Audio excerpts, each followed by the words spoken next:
All right, what's up, everybody? Welcome to RealTechTV by Real Estate Techno. I'm super excited today about the interview I have here with Michael McClure from Professional One. So, Michael, welcome, and let's go ahead and fill everybody in if they don't already know you, which there's no way that they shouldn't. But just tell them who you are and give me a little background on how you got started in real estate and how you ended up where you are today. Well, Tyler, thanks for having me. I really appreciate it. And I don't know that you want me to take the time to tell you the whole story because I'm quite old actually, but I'll give you sort of a thumbnail overview. I graduated from Michigan State with a degree in accounting a very long time ago. And I won't hold that against you.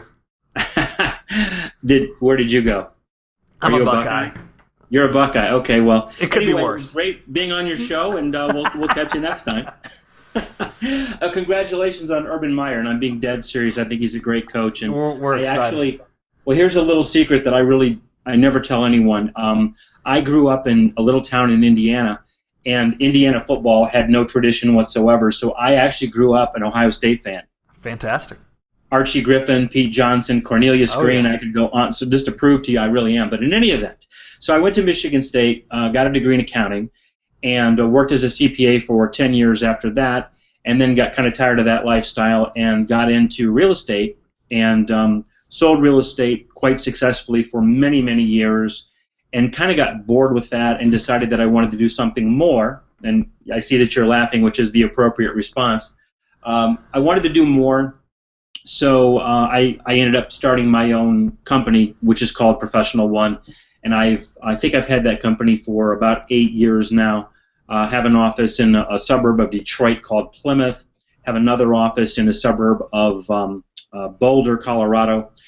And more recently, I've actually been devoting my time to a company I started, which launched on November 11th of 2011, called Verified Agent, Sure. Which has to do with online reputation and that sort of thing. So that's the briefest little thumbnail I can possibly give you. No, that's great. I don't remember how I stumbled upon you. I think you were doing an interview maybe with Chris Smith at the time, and you were talking about Professional One and just how you had a little bit different standards in the real estate, in your real estate brokerage and your model than some of the other brokerages out there. And so how did you arrive at that, hey, we're going to kind of set up different, we're not going to take every agent on board that we can possibly get, here's what I'm looking for. How did you set that business model up? Well, basically, you're right. We didn't feel, and I don't feel that the standards in real estate, quite frankly, are high enough. I think it's just too easy to get a real estate license, and I understand that all states are unique. But I can only speak about my own, which is Michigan.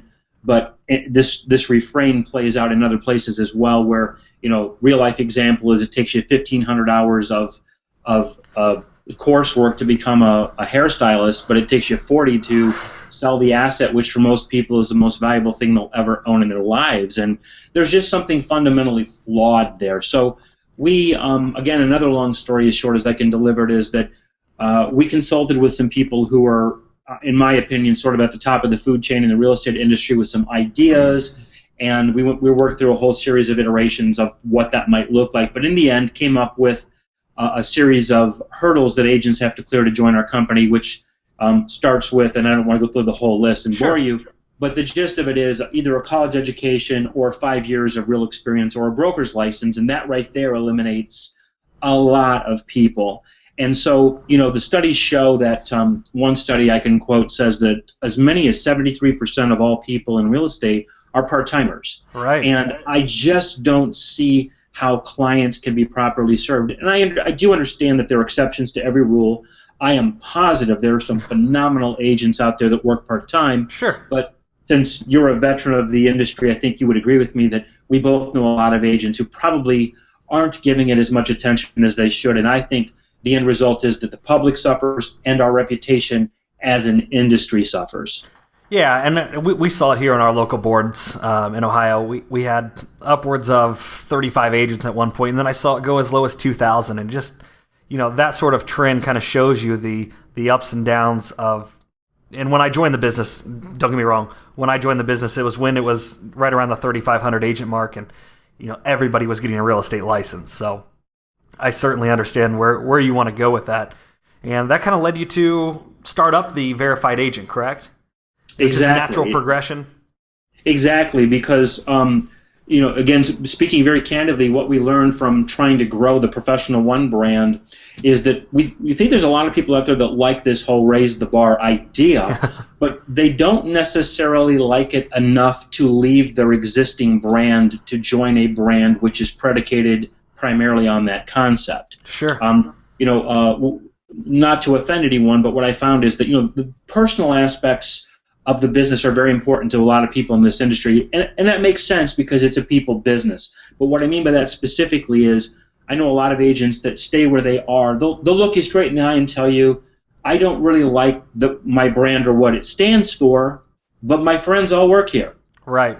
And so, when you run into that type of a phenomenon enough times, you start to realize that, it's real, it's powerful. So our idea was, let's take the DNA behind our brand and unleash it across all brands and just try to find the people that are truly driven to be real professionals and who want a way to show potential clients that they are true professionals and hopefully gain competitive advantage, win more business, blah, blah, blah. Sure. Now, you mentioned two things in there. The first one I want to talk about is the Raise the Bar in Real Estate. Did the Raise the Bar in Real Estate on Facebook, did that start before Verified Agent or at the same time, or? It actually started after it. Okay. In fact, it was almost, and I wasn't prepared for that question, so I want to make sure I don't mistake no, this. That's fine. I believe it was immediately after we launched, and the whole idea was, let's see if there really is, a passion for this conversation. And as you may or may not know, I've spent the last couple of years having this conversation at large and doing a lot of radio, blog talk radio, things like you're doing now, and bringing people on to have these conversations. But, to be able to identify a handful of people that want to talk about that is a whole different thing than building a group. And what's really been very pleasing for me is that we started that group. It was just 3 people. It was me, Deborah Trapin, and Chris Nichols. Right. And we didn't really do any what I would call like hyper-loading of the group where you just go out and add people against their will. We built it honestly and organically. And last time I looked, which was an hour ago, I think we had something around 662 people. And given that we started, let's call it November 15, that's fantastic. Pretty good growth. And if you've been watching, there's a lot of really great, very passionate conversations, debates, arguments, and it just shows how big of an issue I think this is in real estate. Absolutely. No, I've been a member for a little while now, and I love the discussions that are happening. And every day it seems like there's a new topic from a new agent. And, everything on there is very relevant to what's going on in our industry and even on a local level. I agree. And what I love about your brand, RE/MAX, is we were talking before we started this interview. I worked in the RE/MAX system for 7 years, and in my opinion, that RE/MAX model is probably the best out there in terms of finding the agents that most likely typify what it is we're trying to talk about in that whole Raise the Bar movement because of the compensation model that you guys use. Yeah, it's worked very well for us. It's definitely had its pros and cons, but we're very happy with it. And just like any other brokerage, we've weeded out some of the issues that we've had in the past with agents, and they've come and gone. But we've actually lost a few agents in the last couple of years. But overall, it seems like the group that we have now is the most solid group of agents that we've seen in our office. Well, and again, I think that no brand has been immune from the downturn, and I think any brand that would suggest that it is not being honest. I think it's a matter of, I made a little video that I never published because I knew that if I did, so many people would hate me that I'd be out of business. But the concept of the video was we had a whole series of large brands collapse in my market. And so I just thought, one day I'm going to take my video camera and I'm going to drive out to every location where there used to be a real estate office and stand in front of that location and film myself saying, this is where this office used to be. It had 300 agents, as you can see. And ironically, it's funny because I don't know if you know Mark Davison, who's founded a company called 1000 Watt Consulting. Yeah. he's one of my heroes, and he's the reason I blog, and he's the reason I do a lot of what I do. But I think I saw him play guitar while we were at Inman. That's right, he did, and unfortunately, did you see that? Yeah. I went over there with Janie Coffey and a couple other folks. Well, I couldn't get a ticket to that event. I was not invited, so you're more of a VIP than I am, obviously. I did not have a ticket, so I'm not sure how I arrived there. But in any event, Mark wrote a blog post, which is sort of like the seminal moment and like sort of the game changer in my mind, what I wanted to be in this industry. And the blog post was written in August of 2005. Wow. And it was called Real Estate Needs Liposuction. Yeah. And I don't need to finish the thought. You can figure out exactly what he meant by that. But back to my story about making this video. So I'm standing in front of this office that used to be a real estate office, and guess what it is today? It's a liposuction center. And I thought the irony of that was just a little much. Yeah. No, that's great. I love the fact that you went out and were recording that video, and I know what you mean by, hey, I don't know if I'd ever post that, because I've recorded plenty of videos, and actually on Raise the Bar yesterday, I think there was an agent testimonial video that I saw, and that's the kind of example that... I know exactly what you're talking about. Yeah, the guy who was so passionate he was going to throw himself in front of a car. Exactly. Yeah, if you guys don't know what we're talking about, go to Raise the Bar in Real Estate on Facebook, and if you have something to contribute, absolutely join the group, because it's absolutely fantastic. Now on kind of a more branded level, tell me more about Verified Agent, how agents get involved with that, how they can enroll, or how that process works with getting verified, I guess. Well, the whole idea in a nutshell is, we believe that testimonials are fantastic, and there's been a rise in all of these different sites that allow agents to present testimonials or to be rated. Our concern with that, or maybe that's not the best way to phrase it, but the limitation that we see in that is that we know from experience that those testimonials can be rigged, both for and against agents. We've heard stories of competitors going onto sites anonymously and writing negative reviews about people. We've certainly heard stories about agents going on fictitiously and writing fantastic reviews about themselves. And I don't want to go off too far on that tangent, but I spoke at a... No, it's happened to us on Google Places. Has it really? Yep. In what? So your competitor wrote something negative about you? Yeah, I've got a team of agents here that were using Google Places, and sorry, I had somebody coming in my door. You're fine. I don't need it right now. I was going to put it back. That's you can just set it there. It's fine. No, but I had a team of agents that was actually using Google Places for their business and had excellent reviews from all of their. I mean, if anybody needs to jump on Verified Agent, it's them.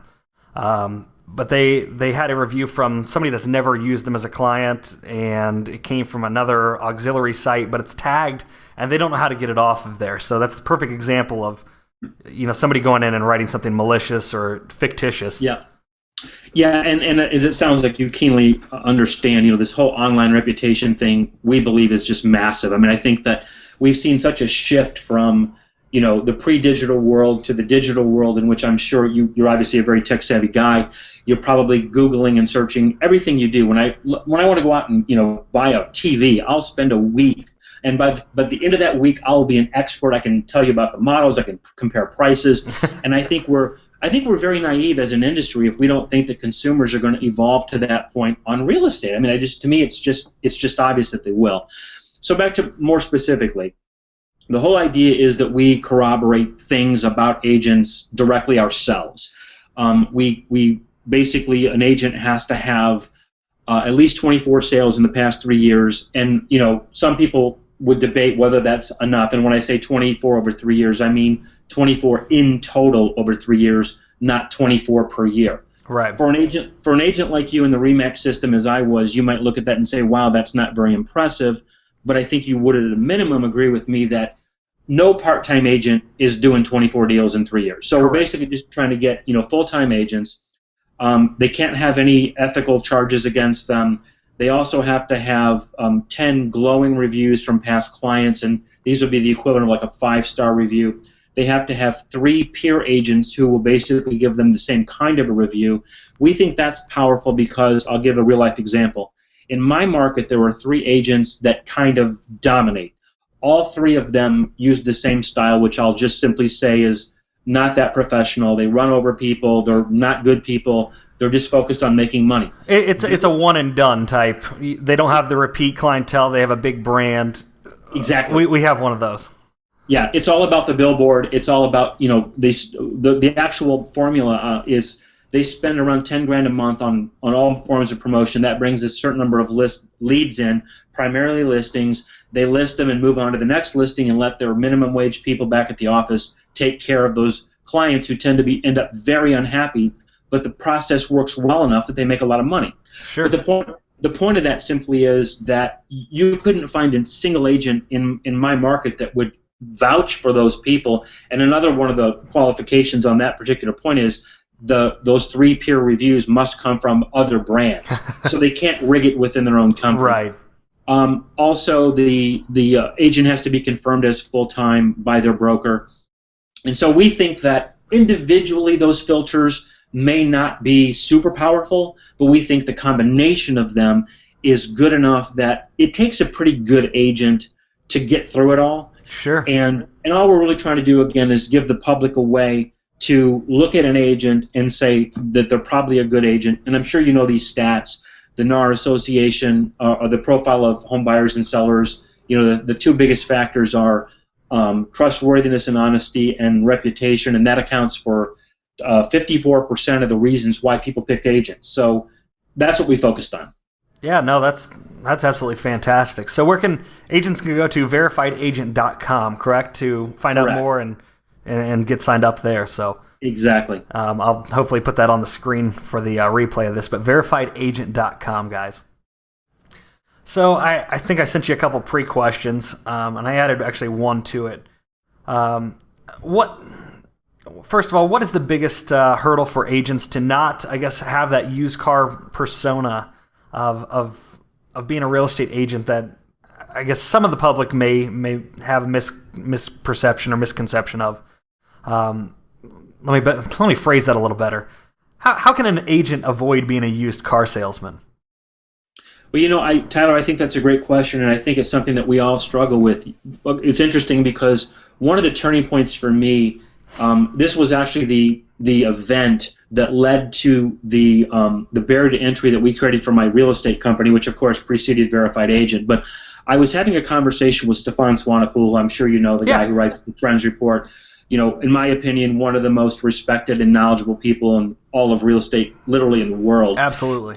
And we were having this lengthy exchange about raising the bar, and he made a comment, which I don't want to misquote him, but the gist of it was, I don't see anyone really standing up to lead on this issue. And I wrote a blog post, which is still one of my favorites, which is called "The People Have Spoken, but Are We Listening?"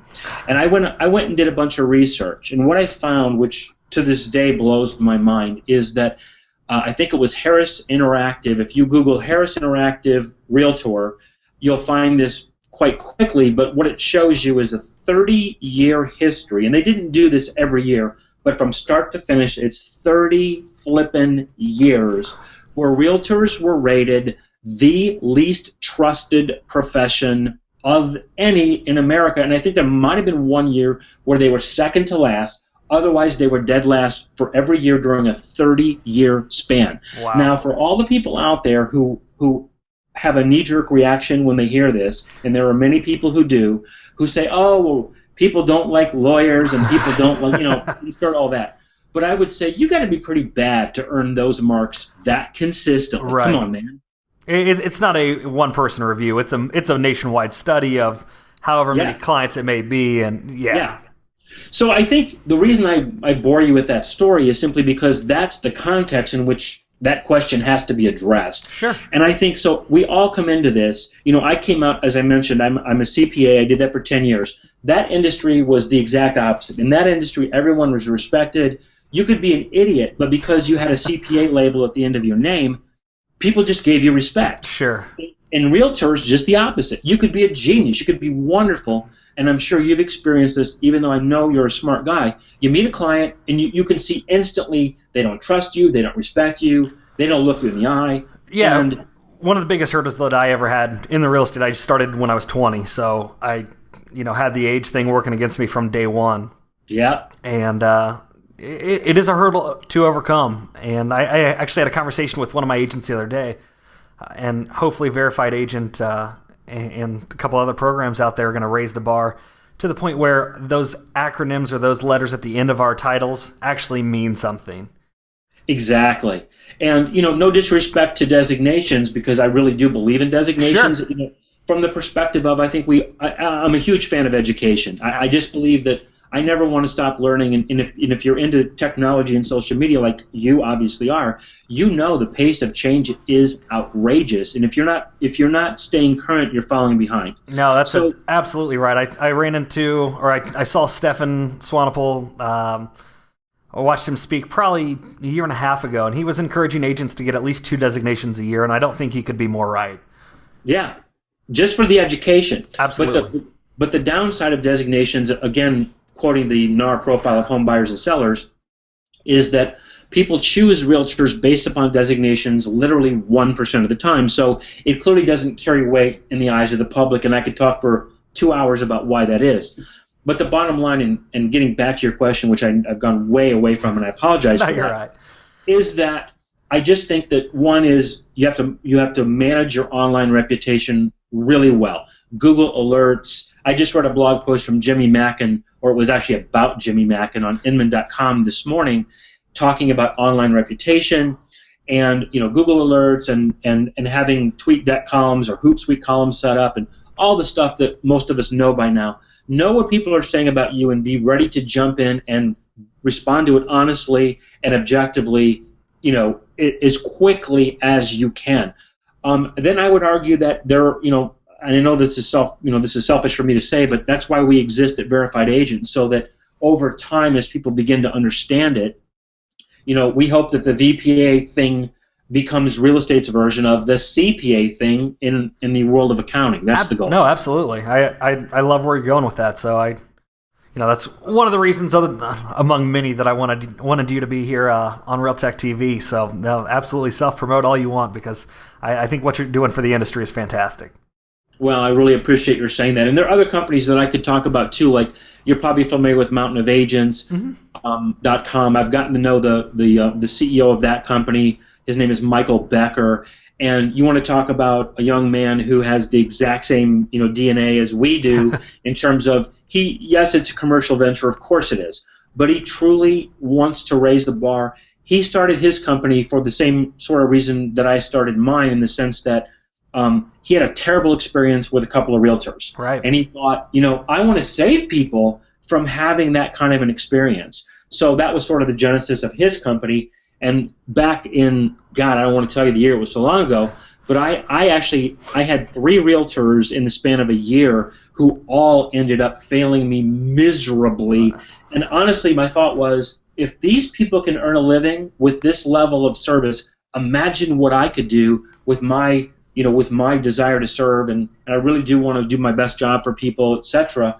And that was a key point for me that ultimately led to me joining the industry. Absolutely. Now you talked about, and I'm jumping kind of topics here, but what you just said completely made sense based on the agents I was telling you about earlier that had the fake profile review on Google.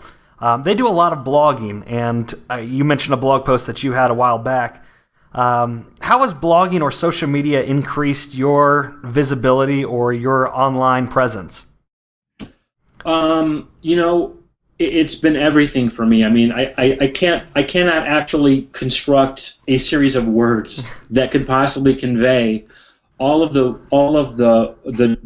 doors of opportunity that have been opened up to me. I mean, the fact that I mentioned Stefan Swanepoel, and I hate when people talk about, they drop names and talk about who they know. No. But I mean, to me, it's just such a valuable example of, here's a guy that, in my opinion, is literally at the top of the industry. He's become a personal friend, and it's all been just one little Twitter interaction at a time over the course of a year, where you wake up and you're interacting with this person, as a matter of fact, you're not even thinking about it, and you did it like 1 degree at a time over time. And what other opportunity in the world is there to do that? I mean, how else would I meet a man like that? I would run into him at a convention. I might get 30 seconds of his time. Right. He would shake my hand, and we'd have a brief conversation. We'd part ways, and he'd never remember me a week later. Absolutely. No, I mean, I wouldn't have had a chance to meet you at Inman. I was doing the pub crawl and ran into so many great people, and it was all through Twitter. So. Well, and let's just look at our relationship, which is very young, but it's like, okay, so we had I believe we had a conversation on the phone a while ago. Kind of came and went, didn't seem to lead to anything. We had a few interactions on Twitter. I run into you physically in New York. Now we're here doing this, and I can tell you right now that just because we had this experience now, I guarantee you that you and I are going to be interacting a whole lot more than we have in the past, and none of that happens. Absolutely. None of it. None of it happens if it didn't all trace back to some little innocent beginning. Now multiply that times, let's say 500. It traces back to Twitter. VerifiedAgent.com. My partner in that business, who hails from Cleveland, Greg Grosspitch, met him because of, there you go, he's a huge Browns fan. Met him because of Twitter. Chris Smith, great friend because of Twitter. Jimmy Mackin, great friend because of Twitter. Christina Wise, great friend. On and on and on. And so, as we try to create these networks of people who can ultimately not only selfishly help us, we can help them, and it's just this big, it sounds very kumbaya, but the reality is it produces real results that can impact all of our lives in very tangible ways. Right. No, you're absolutely right. I mean, I wouldn't be having this conversation with you if it wasn't for social media. Christina Wise, I just saw she had a video on Apple.com, which I think fantastic. I've shown all my agents it. It's absolutely... the technology that she's using is something I've been coaching my agents for a while to do, and they just put it together in this awesome video presentation. And if I were her, I haven't had the chance to meet Christina or converse with her, but what she's doing is fantastic, and that's just the best commercial she could ever have for any potential clients for the Good Life team. Oh, yeah, and it's interesting because I got a direct message from her on Twitter about an hour ago. In fact, I'm going to go over there right now. Actually, I'm sorry, I shut it down. But she asked me to do they have a series that they use to promote their concept and to teach people called Coffee with Christina. Yeah. And I actually did a session for her when she was out of town on social media, actually, and she just invited me this morning to come back and do another one on Evernote on, I believe it's February 23rd. And, I've had the chance to go down to Austin, Texas, where they're located, visit their company, learn about what they're doing. Again, it all traces back to Twitter. And, and I can tell you, if you ever interviewed her, and I would encourage you to reach out to her because she is not only just brilliant, one of the smartest people I've ever met. She's also one of the kindest, sweetest, nicest, most genuine, down-to-earth people. She's just amazing. Get her on your show. I'm sure she'd be glad to do it. Absolutely. But, yeah, to go from her beginnings in that company, and I don't know if you know this, but the Good Life team is, I don't know the exact age of it. I want to say it's less than 3 years old. Right. To go from zero to featured in an Apple product? It's unheard of. Stop and think about that. Right. Oh, and I think, gosh, I was watching an interview with Christina and her CTO, and they were talking about the importance of having a CTO. And I just thought that was brilliant. I mean, no other real estate company I'd heard of 2 years ago had that. Oh yeah, the organizational structure that they have is really something to behold. And when I traveled down to visit with them, I actually made 2 trips to Austin last year. And I've been studying real estate businesses for a long time. Before I started Professional One, I did a lot of research on most major brands. And so I thought I knew a little bit about the game. And then I saw her operation, and it made me realize that, they're so advanced on so many levels that, if I were to make any predictions about the future of real estate, on the short list of those predictions, I will say this with no hesitation, that they're going to make something really special out of their concept that I believe will be large and significant, because it's too good and too smart for that not to happen. And that's absolutely correct. When we joined Remax, I think we're at our 5-year mark because we just renewed. We were running the virtual concept, and that was unheard of in our location. And are you doing that now? Yeah, I've got about 65 agents between both offices, and I see maybe 10 of them regularly every week. Well, I'm a huge proponent of the virtual concept. I'm sure you know Jay Thompson, and his company is virtual. There's EXP Realty; their concept is virtual. I've met their CEO, right. Glenn Stanford, really good guy. That's how you're running your business currently. Yeah, we have 2 really nice office locations, high-end business centers, if you will. But it's more of a stop and go where the agents come and go as they please. We have workstations, but we don't have a whole lot of office space where they can set up and camp out in here because I think Christina said it perfectly in her Apple video, and that's, you're not selling real estate in an office. You're selling it wherever you're at. And you need to be out and about. And I did coaching a while back from a previous Remax regional owner that said, Starbucks is the new real estate office. And, have a branded back logo for your laptop and camp out there and have your coffee and get your day started right. I totally agree. In fact, I wrote a blog post. Do you remember, I think it was July of 2010, that Starbucks went free Wi-Fi nationally? Yes.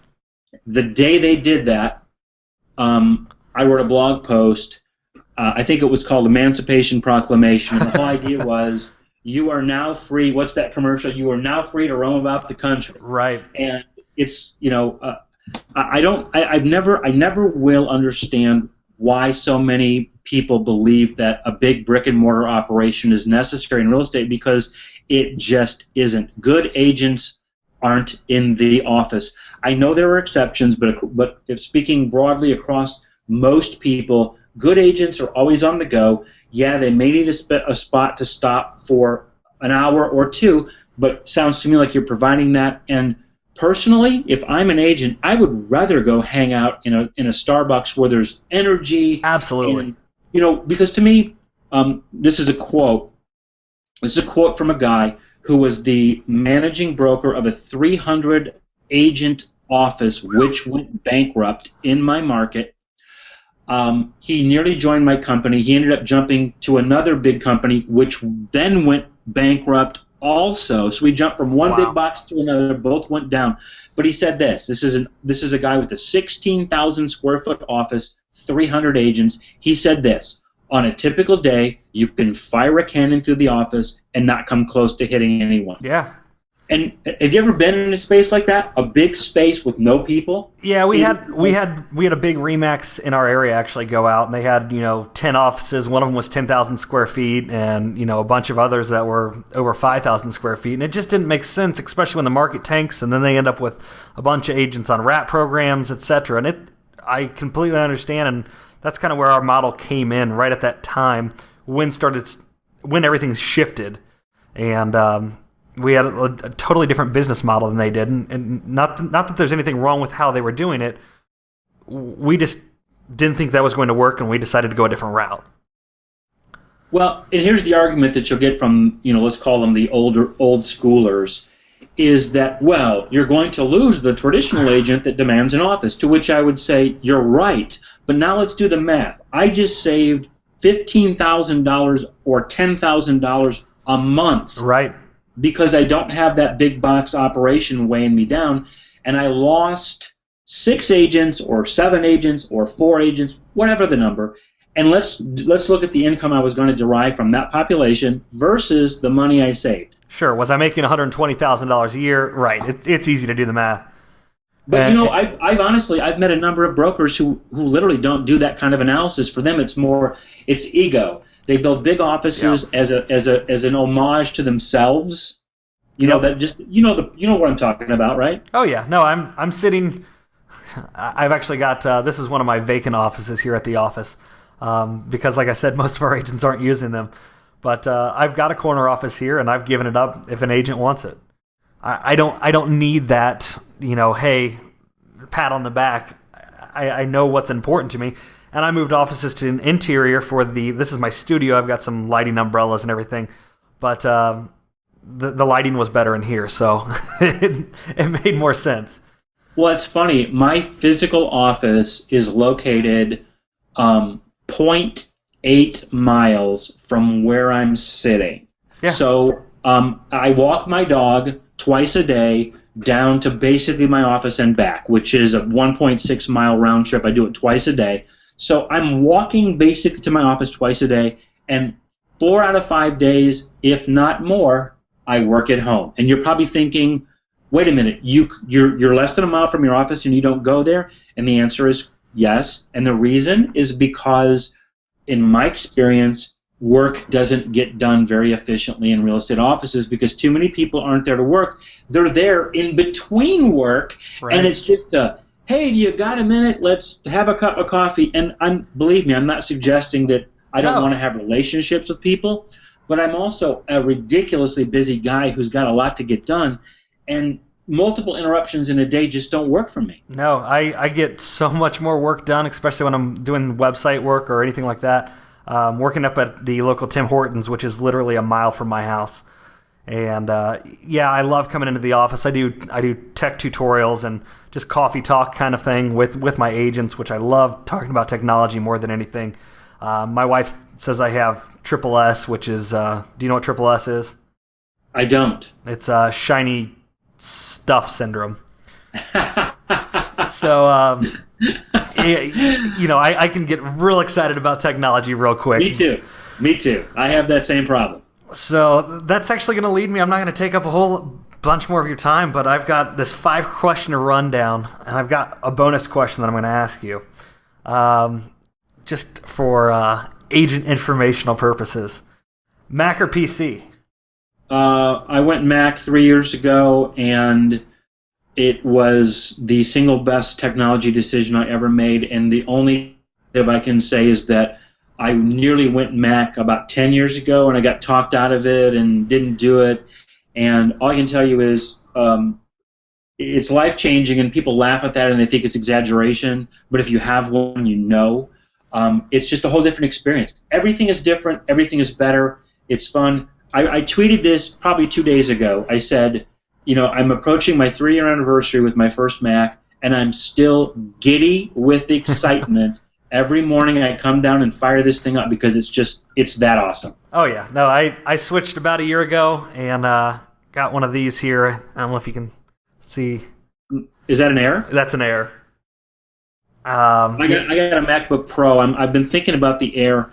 I definitely need something new soon, but I think the problem for me with the Air is that the storage capacity is somewhat limited. I do a ton of video. Yeah. My problem is I've maxed out my storage. Yeah, that is my big downfall. I bought that probably a year ago when I wasn't doing a whole lot with video, but it's increasingly what I'm doing right now. For instance, I'm on a Mac Mini with a lot more storage, and upgraded the RAM and a bunch of other things. But does the Mini work pretty well? Yeah, it's fantastic. I've got a dual monitor set up, and I got this probably 2-3 months ago. And so I've completely converted as well, and not that there's anything wrong with the PC, just with the video, it makes so much more sense. What video software do you use? To capture this, I'm using ScreenFlow, but I also use a lot with Camtasia. I just converted to, I had been using iMovie because it was the default package, yeah. But I upgraded to Final Cut Pro X maybe 3-4 months ago, and I'm just now sort of mastered it. Sure. It's pretty awesome. No, that's for whatever reason, everybody decided to get me Apple gift cards for Christmas this year, so that will probably be my next purchase is Final Cut. Because there's I can save you a lot of learning that nobody taught me, so whenever you want to do that, let me know and I'll give you some tips. Absolutely. No, and that leads me to my next question, which is iPhone or Android, and I think I already know the answer to this. Yes, it's iPhone, and again, I already said it, but the iPhone, I was a huge proponent of the Droid when it first came out because I didn't have anything to compare it to, yeah. And it was a great device until I spent some time with the iPhone. And then, the iPhone, honestly, for me, I don't know which I love more between the iPhone and the MacBook Pro. I love them both that much. It's hard. It really is. And I've been through 5 Androids and 4 iPhones. So wow, yeah, you do have SSS. I do. So anything, it's like that commercial where you see the truck driving by with 4D is now out. That's me. I buy something and the next day something cooler is out and I have to get it. Did you by any chance see are you familiar with the oatmeal.com? No.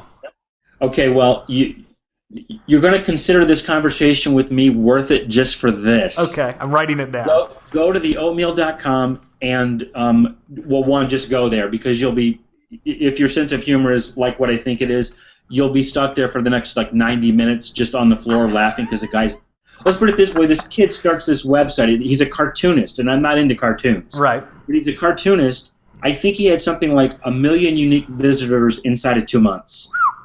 Or something insane like that. But go there and then look up, I think you can search on the site and search for Apple. Because he did a couple different things about Apple. I don't want to ruin it for you. Just go check it out. Okay, I'll definitely check that out. You will laugh. But yeah, going back to iMovie for the iPhone, I created the most gorgeous office tour and I advised agents. I did a thing on Real Estate Techno on how to create it, use it for a property tour. And I mean, literally in 10 minutes, I created the most gorgeous video slideshow you've ever seen. It's funny. I have iMovie on my iPhone, and I've never used it. You know what? I had it for a year before I tried it out, and I had an agent in the office, and I was watching some other tutorial on how to use it, and I said, why don't I try this? I said, let's see how long this takes me. And from start to finish, all the editing, all the captions, everything on the iPhone, it took me 15 minutes. The first time? Yes. Well, you know who Dale Chumley is, right? Yeah. He did that 365 Things to Do. Right. He got tons of press and notoriety from it. I met Dale in Seattle last year, and we had drinks after a conference of some variety. And he was in the midst of that year in which he did the 365 things, and I think every one of those involved a video. Yeah. And so it was literally like 9 o'clock at night. We had had a few drinks, and he's like, well, I haven't done my post yet today. And I'm like, dude, you're like 245 days into this thing. Aren't you nervous? And he said, watch this, my friend. He takes his iPhone, and he got up and walked over to some, store that was there. And I watched him, film and speak and, film himself. He came back down, sat next to me, and he created that video. I want to say it took him 7 or 8 minutes from start to finish. And he said, boom, done. I just did my post for the day. And, I'm a big understander of what technology can do for us. Right. But that was one of the most powerful examples I've ever seen of what you've already said, which is these tools we have are mind-boggling. Oh, it's crazy. And I was talking to Mark Passerby when we were at Inman Connect, but I've got the wide-angle lens. I love it all. I went out while I was in New York. Actually, I went to the B&H photo store. Oh, yeah, I know that. So I was extremely pumped to walk into this 3-story building full of all of these different things, and I went over and got a monopod because I needed it for stabilization on some of the videos that I was taking. What's a monopod? Basically like a tripod, but just a single. Oh, okay. So same thing, but you can just hold it still versus bouncing around everywhere trying to hold your camera up like that. Sweet. All right, question number 3, favorite app? Evernote. You know what? I didn't use Evernote for the longest time, and I saw Christina's one of her coffee talks, actually, about how she uses it, giving her buyers the iPad and how they utilize it. What is your biggest use for it? Other than note-taking. I mean, what is... Actually, my biggest use is not note-taking. When I do use it for note-taking constantly, my biggest use is clipping stuff. Like, as an example, I'm setting up a new legal entity. In fact, today. Sure. And it's been a while since I've done that. Actually, it's been maybe 3 months since I've done that last, which isn't that long, but my memory is very poor because I'm so old. And so I go do quick research on the web. I find, a paragraph here on this topic, another paragraph here. I copy and, well, it's not copy and paste. It's called clipping, as you know. Right.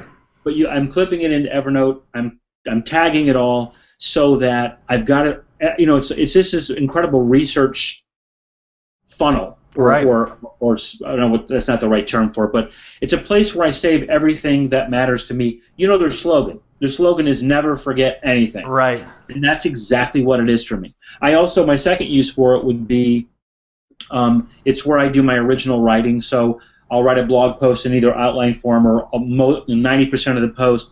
I'll then copy and paste it into WordPress. And I do it that way because WordPress is sort of bulky and prone to crash. And I've written enormous blog posts that got and then lost. Disappear. Yeah, I know what you mean. You have that happen one time and you'll never do it again. Right. Yeah, you wish it had the auto-save function every 5 seconds because you'll get 3 paragraphs and go, oh, crap. Yeah. Facebook, Twitter, or Google+? I was really my first 2 years in social media were almost exclusively Twitter, and I was sort of this basher of Facebook. I thought it was kind of for people who weren't cool enough for Twitter, if I'm honest.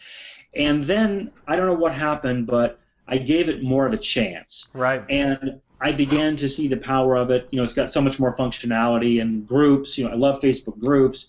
And so if you look at where I spend my time now, I would say it's literally probably 70% Facebook, 29% Twitter, and 1% Google+. Yeah. And I'm not putting Google+ down. I actually think it has tremendous potential. But what I'm finding is this, and I don't know what it's like for you. There's only so many hours in the day, and it's like I have all the good intentions of getting over to Google+ and figuring it out and mastering it and dominating it. And I just never quite get there. No, I completely agree, and it's kind of the same boat I was in with having an Android phone. There's a lot of cool things I can do with it, but at the end of the day, my Apple products just work. Exactly. So. Exactly. Let's see. Favorite website?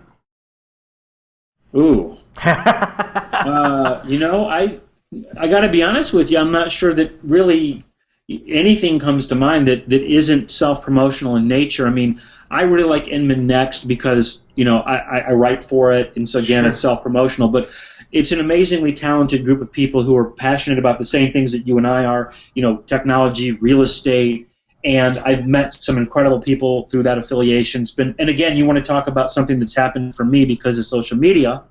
I'm only there because of Twitter. And so that's one that comes to mind. To be honest with you, beyond that, I don't know. How about you? What do you like? Oh, gosh. Put me on the spot. No, I visit 3 sites daily, and those are Engadget, Gizmodo, and Mashable. Yeah, see, you're definitely more hardcore on the hardware than I am.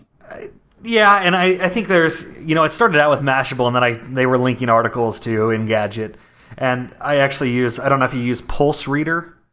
I don't. Okay. Check out Pulse Reader for your iPhone or your iPad. And it's just... What is it? It's a basically news aggregator. It puts all of my sites on one page so I can read the articles that I choose from each one of them very easily. And I'm not sure if this is going to... I'm afraid that I'm going to mess up my lighting if I show this. But there's basically the news articles from all 4 sites. That's cool. And I just pick whatever articles that I'm looking for, and I can read them, I can save them later, I can tweet them. And that's actually... I used Twitter the wrong way for a long time. I wasn't meaning to be spammy, but a lot of agents thought I was. I was, trying to introduce them to some of the stuff that I was doing, and I learned my lesson a million times the hard way. So I've actually started using Twitter almost as a link aggregator, and it's anytime I find a useful article that I want to share with anybody that's following Real Estate Techno or RealTechTV, I share it on Twitter, and it's not necessarily going to my site. It's going to one of the sites that I visit on a daily basis, and I just put in a little line about how, I think this could apply to the real estate business. That's really smart because, again, as I know I think the key to success in social media is sharing content with people that matters to them. Right. And it's interesting, if I were going to point to, somebody asked me this question yesterday, Tell me about a brand that has really leveraged social media effectively. And of course, I think first of real estate because that's the industry I'm in. And my first thought was Corcoran Group. Sure. And I'm sure you're familiar with them. But yesterday I looked because Matthew Shadbolt, who does all the social media for them, was tweeting about the New York Giants as they were playing in the NFL playoffs yesterday. And I went and looked at their Facebook page, which I've looked at many times before. But I was stunned to see that they have 37,054 as of last night, so 37,054 people who have liked that page. Stop and think about that number. I mean, it's stunning. And how have they done it? Now, granted, yes, they have a nice advantage of being in New York City, which is huge. You know, let's not deny that. However, it's the strategy that they've used, which is there's almost no real estate anywhere on that Facebook page. Right. It's all restaurants and food and destinations and cool things to see in New York and cool people in New York, and it's all about sharing this cultural experience in their market. Interestingly, I was providing consulting for a local brand here last week, and I was involved in this meeting for about 2 hours, and at the end of it, the CEO of this company said, so if there's anything else that you want to tell us? And I said, yeah.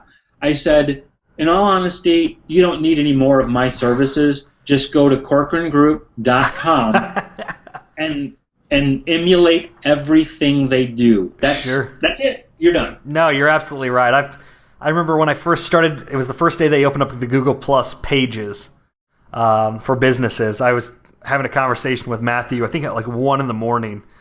Wow. We were just talking about how cool it was and how we thought it was going to affect Google Plus, and you know, I think we talked about it a minute ago, and that's Google Plus is very cool. The Hangouts is awesome. I've been trying to get a group of 5 to 8 people, just to talk about real estate, like a broker roundtable type of thing on Google Plus for a long time. Well, I'd love to be a part of that. Absolutely.